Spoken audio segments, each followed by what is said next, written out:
Welcome back to the Maelstrom, ladies and gentlemen. We have another Warhammer 40k battle report for you today. 2,000 points, Craftworlds versus Necrons. Today we're stepping into the onslaught missions while remaining at 2,000 points and scaling everything down for the difference in table size. So today we are playing lines of battle. We have 6 objectives spread across the table. And rather than try to explain that to you on camera, I'll let you look at that in your rule book. But basically, to score the most points, you're going to have to hold objectives in the center and on both flanks. So it does encourage the armies to spread out rather than just clump up in one area. So the Necrons are the attackers and will be coming from this table quarter. The Craftworlds are defending this table quarter against them, and we will be able to deploy 9 inches back from the center of the table. So that is the table. We'll be right back with the armies.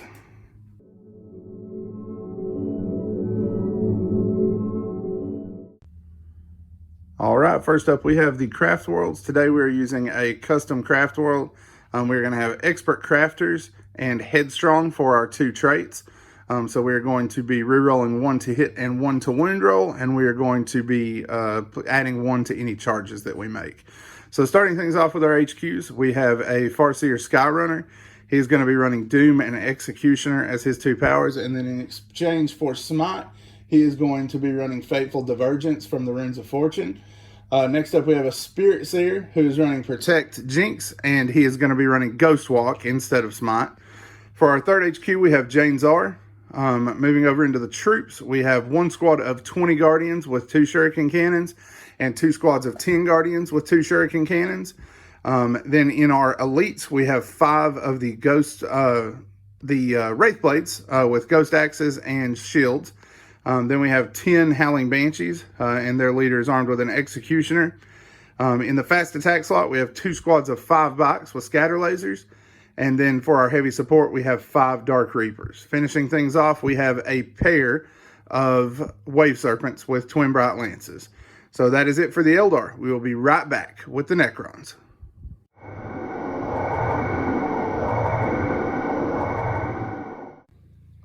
So today I will be playing Necron Dynasty. I will be fielding a battalion.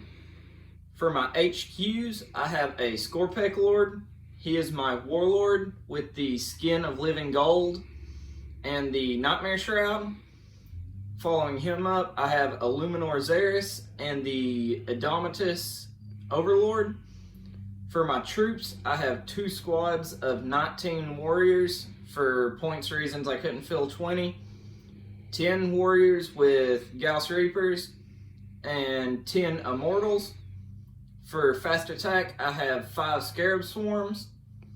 And in my heavy support slot, I have 6 heavy destroyers split into 2 squads. And dedicated transports and flyers, I have a Ghost Ark and a Night Scythe. All right, you have seen the armies and you have seen the table. We will be back as we get stuck into the Maelstrom.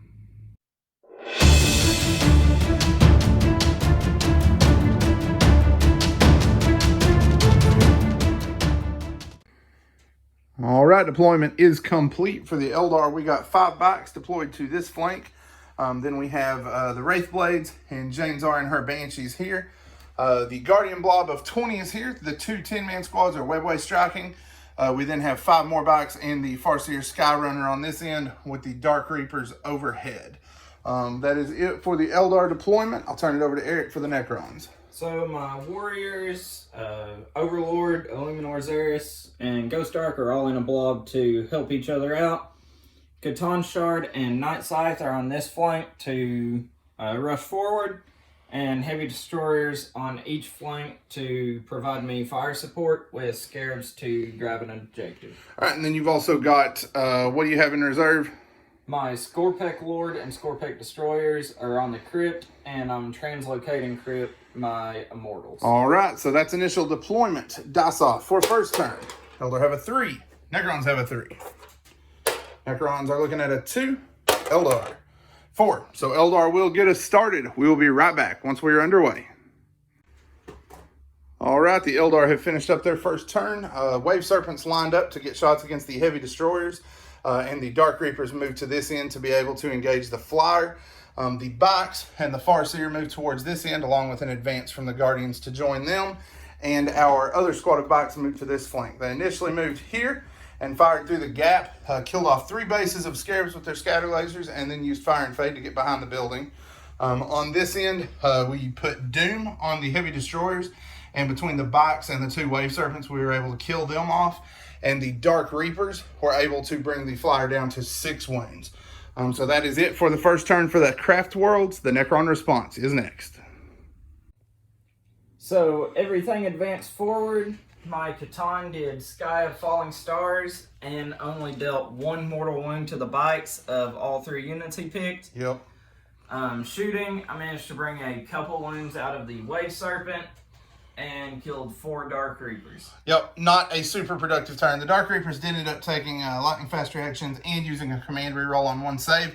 Otherwise, he would have finished them off because these guys got modified to +1 ballistic skill, right? Yep. For Xeris, and then also got My Will Be Done, which that obviously happened first, and then Xeris was showboating up to the Lord and made them BS 2+ anyway.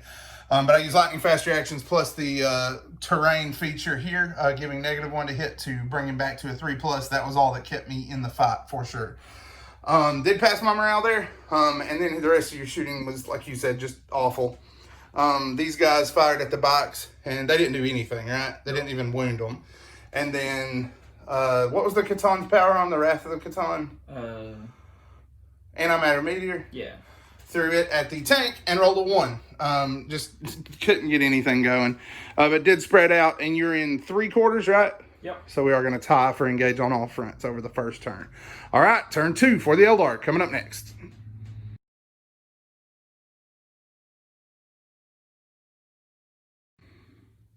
Turn 2 for the Eldar is up to the assault phase. James R. and her Banshees moved in this direction, with the Banshees taking a matchless agility to get an automatic 6 for their advance, and James R. falling close behind with a 3. We then moved their 2 Wave Serpents here. This was after debarking the Wraith Blades and the Spirit Seer into the street, and the Guardians advancing forward, and the Farseer joining them so that he could use Runes of Witnessing for the turn. We tried to cast Doom onto this blob of warriors, but were unsuccessful. We did, however, get off Executioner and kill a couple. Our other bikes moved into the backfield with Guardians dropping in to hold their objective on this end, and another squad dropping in back here to repair the Waystones. These bikes moved out into the street, fired and finished off the Scarabs before moving back in with fire and fade. And then, like I said, most of our shooting went here, killed off all 20 warriors. It took everything we had, including blowing a Serpent Shield here. And the second Serpent Shield did a wound or 2 to the Catan. But the Serpent Shield finished all but the last guy. And the final one was brought down by the Guardians' Shuriken Cannon firing into there. Bright Lances and the final Dark Reaper finished off the other squad of Heavy Destroyers. And shooting from James R. finished off the 2 of the 20 warriors on this flank. The Dark Reaper also maneuvered down from the tower to prevent some disembarked slaughter against him from the flyer this turn. So we got a couple of combats to work, and then we will be back. Eldar close combat rolls to an end. The Banshees were able to climb into the warriors and kill off 6 of them, which did prevent James R. from swinging. And then on this end, Wraith Blades versus Catan. The Wraith Blades were rolled horribly to hit. Only got 3 wounds through, but the Catan did manage to fell 2 of those, and they were able to clobber all 5 wounds out of him. And he didn't even have the decency to explode and take one with him. Wraith Blades consolidated in this direction towards the chunk of Necron resistance here in the middle. However, we got several Necrons waiting to come in from reserve. Necron turn 2 is coming up next. So my warriors dropped out of the Ghost Arc, general maneuvering there. Immortals came out of the crypt in the backfield to shoot on the Guardians, and my Scorpec destroyers came out of the Night Scythe, dropped down the building, and shot the Dark Reaper off and charging into the Wave Serpent. Yep, the Scorpec destroyers made it. Lord fell short. Here we used a Celestial Shield, otherwise these guys would have been vaporized. I forgot to mark that. And then you fired these here, correct? To kill off, killed 2 and left 1 with 1 wound. Yep. All right, so we got some combats to work, and then we will be back. So assaults, my Scorpec destroyers managed to knock 8 out of the Wave Serpent, and cut 2 Banshees down in return for 2 Warriors. Yep, traded 2 to 2 and left the Wave Serpent with 3 wounds remaining. Eldar, turn 3, coming up next.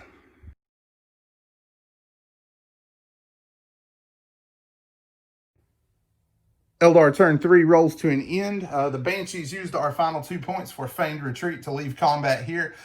We then doomed and executionered these guys, and then from the flurry of shuriken fire here across the center, cut all of them down.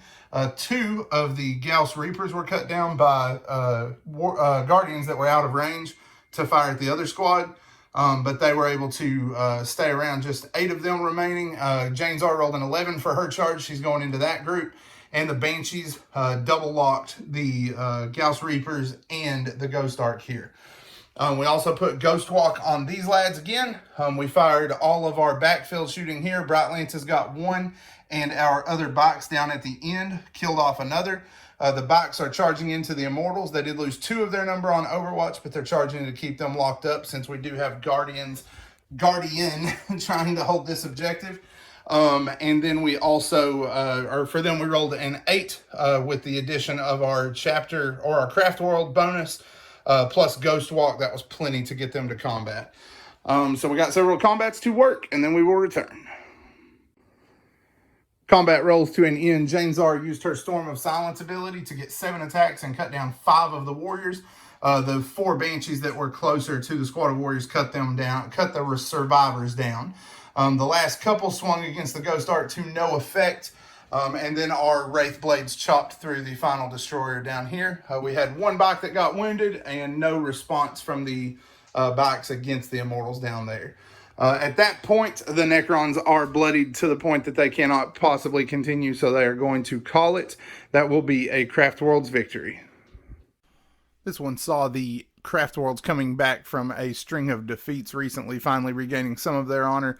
The box definitely made a difference, and also building to the secondaries instead of just kind of selecting secondaries, which obviously every tournament player is going, of course. But with our narrative approach, that's something that kind of came to us a little bit slower. Not the smartest guys, always takes us a little while to catch on to things, but we are better late than never. Definitely made a difference for the Craftworlds in this game. The Necrons took too many losses early on.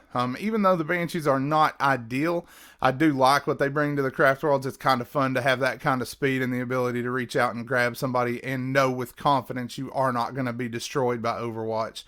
If you enjoyed what you saw, make sure you give us a like and a subscribe. Subscriptions are the most important metric to us. Also, make sure you leave us a comment below about what you liked.